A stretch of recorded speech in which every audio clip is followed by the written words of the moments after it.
The Libra Rising September 2021 focus is definitely on mental health and going within to start a regimen or a way of taking care of yourself that's supportive of then moving forward later in the year. If you're excited to hear about what you and your rising sign are to expect for this September 2021, make sure that you like, subscribe, and hit that notification bell so you are always up to date with what the stars have in store for you.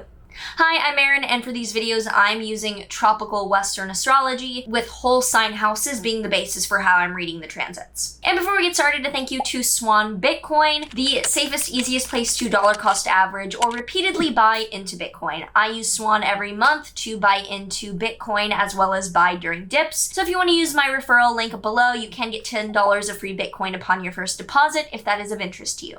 So if you have any thoughts or comments about what's coming up for this September for your rising sign, make sure that you drop them down below. Would love to hear from you. So from the 1st to the 3rd, Mars in your Virgo 12th house is opposite Neptune in your Pisces 6th house. Looks like you definitely could be dealing with some intrusive thoughts, some even bad dreams, just things that cause you some mental unrest. Aren't necessarily like worst case. It could be that old bad habits are coming back, things that disrupt your mental health equilibrium. And that is then leading to physical fatigue and not feeling maybe as confident or as strong in your body due to what you're going through mentally. From the 5th to the 6th, Venus in your Libra 1st house is squaring Pluto in your Capricorn 4th house. So Venus in your 1st house is lovely, more attractive, more harmonious, putting on a really nice show. And it's squaring Pluto in your Capricorn 4th house, which is maybe you being manipulated or in a power dynamic around home or family that might be leading you to not come on so strong.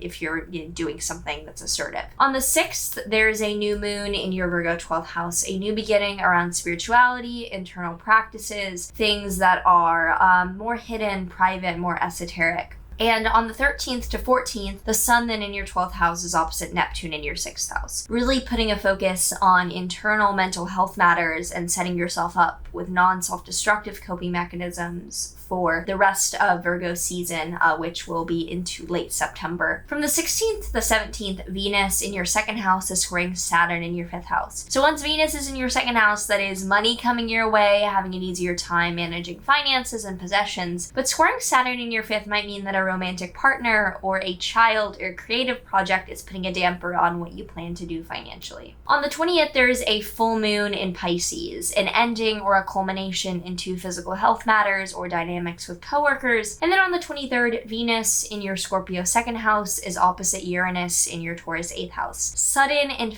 investment occurrences or a partner or someone that you share finances with will be acting suddenly, causing some changes in how you manage your own money, for better or for worse. The tarot card for Libra Risings is the Hanged Man, which is something of cutting your losses, cutting ties here, withdrawing. What things do you simply need to let go of to carry on? Sunk cost. If it is too late to salvage it, time for a new chapter. If you enjoyed this, make sure that you like, subscribe, do all of the things. It helps me out in the algorithms nowadays. So I do appreciate all the engagement and support that you have in store. Otherwise, let me know any video ideas or thoughts you have down below. And as always, I will see you next month. Take care.